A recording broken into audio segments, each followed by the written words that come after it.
A prince was born in a town, Nepal. On that full moon day he did walk and not crawl. The Buddha to be, to fill the prophecy, to be a teacher of the Dharma for you and for me. Took 7 small steps in which lotus appeared. As he grew older, the king had to hold him dear, to shield him from reality beyond the palace gates. All the suffering and sickness are inevitable fate. Once he left, he saw with his eyes an old man, a sick man, a man who just had died. On his 4th trip out, he came across a monk, which would inspire his journey, so he packed his trunk. Enough is enough, and he decided to leave. He said goodbye to his wife and his newborn baby.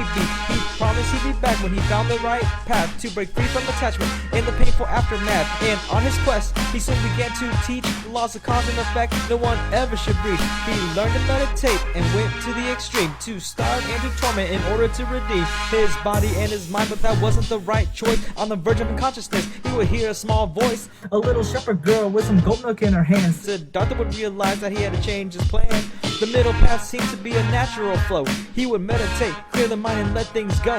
Under the Bodhi tree, he could finally see, to be free, one must first unlock the key to the 4 noble truths, how, why, and what to do. But moral had temptation set forth to cut through. There was aversion and lust finally fired by desire. Little did he know he was only feeding the fire. Say good words, do good deeds, have a compassionate heart. He would soon become enlightened and began to do his part in teaching his disciples. The arhat's an average citizen from town to town, from east to west, got everyone to follow. In the thousands they come to learn from Buddha himself. No harming, no stealing, and to practice no self. To give up on your possession, obsession and pure aggression. Fill it with some good intention, progression and some compassion. At the request of his father, the Buddha returned to his palace home, to which he had learned. His father, the king, disapproved of his teachings. After some convincing, Buddha would soon begin preaching to his family, his relatives, his wife and only son, spreading the Dharma to make sure he wasn't the only one, and that others could teach long after he was gone, to continue spreading Buddhism and ensure the fate goes on.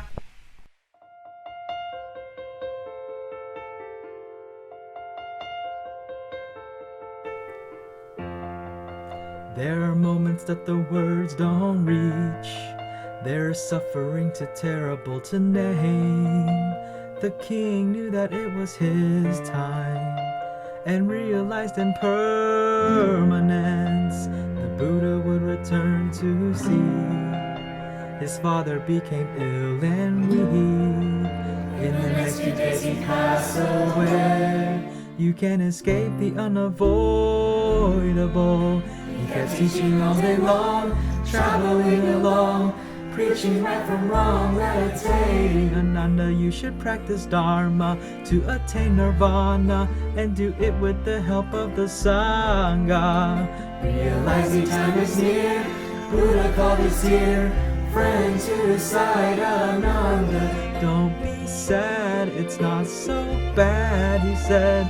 The triple gem will guide us through it all. His disciples all around, he lay down on the side, closing his eyes, finally resting.